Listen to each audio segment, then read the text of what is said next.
પ્રિન્ટરમાં આવી ગયા મોટા ભાઈ ખર્ચો. શું કે મિત્રો મોજમાં ને તો સ્વાગત છે મારા મિની વ્લોગની અંદર.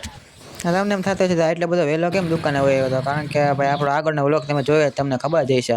અને અત્યારે આવી ગયા આપણે દુકાને. ભાઈ દુકાને આવીને ભાઈ તો પ્રિન્ટર લઈ જવાનું હતું જુનાગઢ, કારણ કે હરખું થયું નહોતું અને અત્યારે 8 જેવું થવા આવ્યું હતું.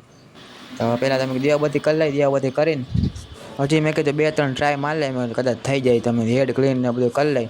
તો પહેલી વાર હેડ ક્લીન કર્યો ને બીજી વાર તો ચાલુ છે જો, તોય હરખું થતું નહોતું. અમે કીધું જુનાગઢ લઈ જ જવું જોઈએ, હાલો જુનાગઢ લઈ જાય હવે. તો પ્રિન્ટર મેં કીધું ખર્ચો કરાવીને જ રહે એમને. અને પ્રિન્ટર ઊંચું કર્યું તો આવો આ નકરી ઇંક ઢોરાઈ ગઈ હતી બ્લેક કલરની, જે કાલે નાખી હતી એની નાખી દીધું પ્રિન્ટર બોક્સમાં અને નીકળી ગયા આપણે જુનાગઢ બાજુ. અને જુનાગઢ ભેગા હતા 10 સવા 10 જેવું થઈ ગયું હતું અને આવી ગયા આપણે ઇપ્સન પ્રિન્ટરના સર્વિસ સેન્ટરમાં.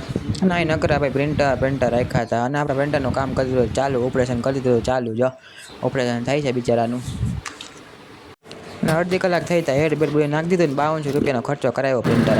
અને પ્રિન્ટર લઈને નીકળી ગયા વિસાવદર બાજુ. રસ્તામાં રસ પી લીધો ને આવી ગયા આપણે દુકાને. અને દુકાને મેં કીધું પ્રિન્ટ કરવાની હતી ટી-શર્ટમાં, ભાઈ ટી-શર્ટ કરવાના હતા. તો આ 3 ટી-શર્ટ કરવાના હતા અને કા કરવાનું હતું ફોટાવાળું અને કા નામવાળું કરવાનું હતું. એ તો થઈ ગયા હતા રેડી. અને અત્યારે આવી ગયા હતા ઘરે. તો દુકાને આવીને સીધો ભાઈ મેં કીધું હુઈ જ ગયો હતો અને વાગી ગયા હતા અત્યારે 4. મેં કીધું જાય દુકાને. તો હાથ પગ ધોઈ લીધા હે અને નીકળી ગયા આપણે દુકાન બાજુ, ઠેલી બેલી લઈને ઠંડુ પાણી શીશો લઈને. તો પાછો ક્રિએટ કરવાનો આવ્યો તો લાવો પ્રિન્ટ કરી નાખી હવે. અને કરી નાખ્યું તો મશીનમાં આપણે પ્રિન્ટ તો દઈ હોત દીધું તો એને અત્યારે જતો હતો એટલે. અને હજી તો ખુરશીમાં બેઠો હતા ભાઈ, પાછા ફોન આવ્યો કે પાછા મારે 2-3 ટી-શર્ટ બનાવવાના છે. હાલો કાઢ નાખી પ્રિન્ટ, બીજું હોવાય મૂકી દીધું મશીનમાં પ્રિન્ટ થવા હતું ટી-શર્ટ નહીં. તો પ્રિન્ટ બધું કરીને દઈ દીધું તો ટી-શર્ટ બીશર્ટ બધું. અને અત્યારે વાગવા આવ્યા હતા હાથ. તો દીવાબત્તીને એવું બધું કરી લીધું. હા તો આજે આ લાગી રાખે. જય શ્રી રામ, મળીએ બીજા વ્લોગની અંદર.